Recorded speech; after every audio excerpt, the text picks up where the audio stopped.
Hi guys, this is me again from Pax Europiana, Günther here from Linz. That's the capital of Upper Austria, where I'm today this morning in front of the local state public television broadcasting, the ORF, and I'm calling for NATO membership of Austria and for a different Austrian policy towards Ukraine. That means that we support the EU membership, Austria and the EU itself to join NATO, to show that obviously Putin does not win.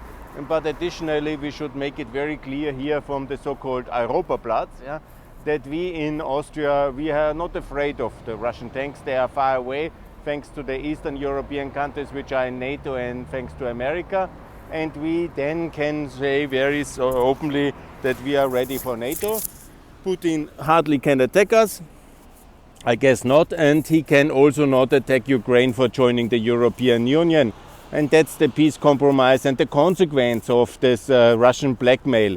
Because constant blackmail of Russia by tanks and this policy of, I call it the kind of loaded catapult, constantly putting the eastern border of Europe with tanks, with Russian tanks, and threatening the escalation by war, even when it doesn't attack. It is unsustainable policy. And we have to have some decency, some courage and some unity in Europe, and the strength also to say what we can answer to such a provocation. And here at the place of Europe, in the name of Alois Mock, who would have certainly led us also to NATO, I call that we have the courage to really join NATO as Austria, as the European Union, all the allies, that we enlarge the EU for the NATO allies Albania, Macedonia and Montenegro, North Macedonia. And we also conclude a free trade agreement with the United States of America. And we manage as well to be decent by inviting the Ukraine itself to the European Union. The whole conflict was now about this invented idea of NATO membership, which most NATO members were anyhow not ready to take in Ukraine. So it was a completely blown up thing, but the consequence very clearly should be now that we respond by EU membership.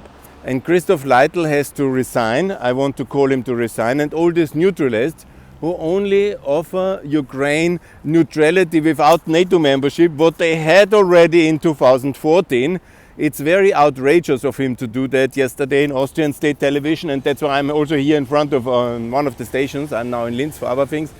But I want to make it very clear that Ukraine was 20 years neutral from 1994 to 2014, was attacked, and two Bundesländer were like Upper Austria, like they were occupied and they were then tracked and occupied, still today annexed. So to recommend neutrality without EU membership is also not the Austrian model, because first of all, if you want to use the 15.5 model, then it was unity on offer for neutrality. This is unity a Russian offer? Do they want to give back the two parts they occupied, the Donbass and the Crimea? I didn't hear that. So it's not that model. And if you're talking about Austria today, we are in the EU, and Mr. Leitl himself was contributing to Austria. I think he knows that. But now with his extensive Russian businesses, he maybe has forgotten. But he is very much a Russian asset for me today, and I call him to resign from Eurochambre. I call him to resign as well from the privileges he still has as a former president of Chamber of Commerce, and also from the European movement, because it's completely unworthy what he did yesterday. It was indignant and indecent, and he should apologize to Ukrainians who are fighting under the threat of Russian barrels of tanks now for 8 years for European values, and he calls himself the president of Eurochambre and European movement. It's outrageous, And he knows that very well, but he is of course blackmailed by Putin as well with his extensive Russian assets, and so it's a pretty scandalous thing. Anyhow, I had many debates in Ukraine about that one already with the Ukrainian Chamber of Commerce, and it's a big disaster what Mr. Leitl has done yesterday. Yes, I call for Cyprus. Cyprus for Ukraine, I want to explain it again. It's very simple. Cyprus is partly divided. It's now since 2004 in the European Union. It has the euro and it's not in NATO. It wants, but it's impossible because of the Turkish veto, and so it works. It's not perfect for nobody, and one day maybe they will be united and join NATO. That's for the future. There is no official moratorium. They simply cannot do it. And the same situation we shall offer to Ukraine. We can also, this Crimea and Donbass issues, they will be maybe the same one day solved, like the German unity one day came, as I said in many times. And that is maybe a prospect of 30 years when Russia is in the next crisis after Putin, hopefully faster. And whatever the future of Russia, hopefully nice and democratic, but who knows with such a disaster country which is so hostile to us. I cannot even wish them everything good, because after what they've done this week, it's outrageous. Yeah? So the situation in Cyprus is absolutely possible. Then there are, of course, theoretically it's one country. In reality, it's divided. We have never really recognized the North, so it's 1-to-1 to Crimea and to Donbass. Yeah? And we found some modus vivendi with the occupation troops. We even have a good relation with Turkey. They are a NATO ally.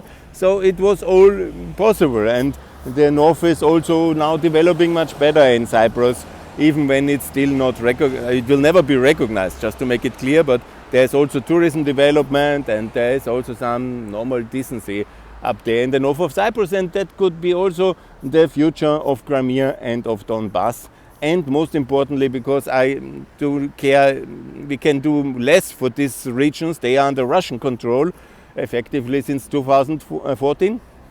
We should remind Russia more often that it's a Council of Europe member, and we should say very clearly, if Russia now really still attacks, that we exclude Russia from the Council of Europe, from the United Nations, and from the OECD, and from the G20, and from the World Trade Organization, because Russia is an enemy of peace, and these are peaceful organizations. Trade is peace, UN is about peace, and the OECD and the Council of Europe about human rights and democracies and about peace. If Russia is breaking the peace by a war of aggression, it ultimately has to go from all these organizations, there is no doubt. And we have to also say very clearly that we don't trade with enemies. If they choose the war, then they have to be treated like an enemy nation under the Hostile Enemy Act of 1939 or 1970 from the US and the UK. In Germany, Austria and in the EU we don't have such a law on the statute books for obvious reason, but the British and the Americans have this no trading with the enemy acts, and we can simply copy them, and then we will close our borders, stop all the trade, and confiscate all the assets. That is what countries do when they are in the status of war. I don't say we attack Russia, we never would do that. I mean, it's outrageous for Putin even to suggest that. Everybody knows that, and it's completely out of the mind. But we can obviously declare the economic status of war, and we will do that in case it's necessary and Russia does a further aggression. This remains to be seen. I don't think so. I don't hope so. I pray it won't be. But we have to be prepared, and the public has to be prepared for this. We have to be very clear. If he wants war, then there will be the status of war. The economic consequences will be devastating for Russia, expensive for us, but we can afford, because we are a very rich continent and we are very peaceful and we are democracy, and we have to do something against this constant blackmail, the threat of war, and this catapult kind of threats which they are putting with their tanks on our eastern borders, and that's utterly unacceptable.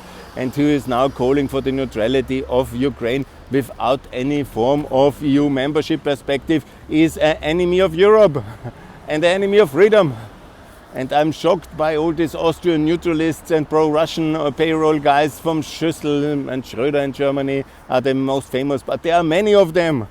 They are escaping the light, but they have got used to 15 years of Russian feeding by our money ultimately, because they are paying not with their own money, but this is the recycling of the European gas consumers, energy consumers, who buy our bad politicians, who don't know how to do a real energy transition away from gas, uranium and coal and petrol. And they are so unable since 20 years to do that. Because I was involved already in that debate 20 years ago in the European Parliament. We talked about European energy independence.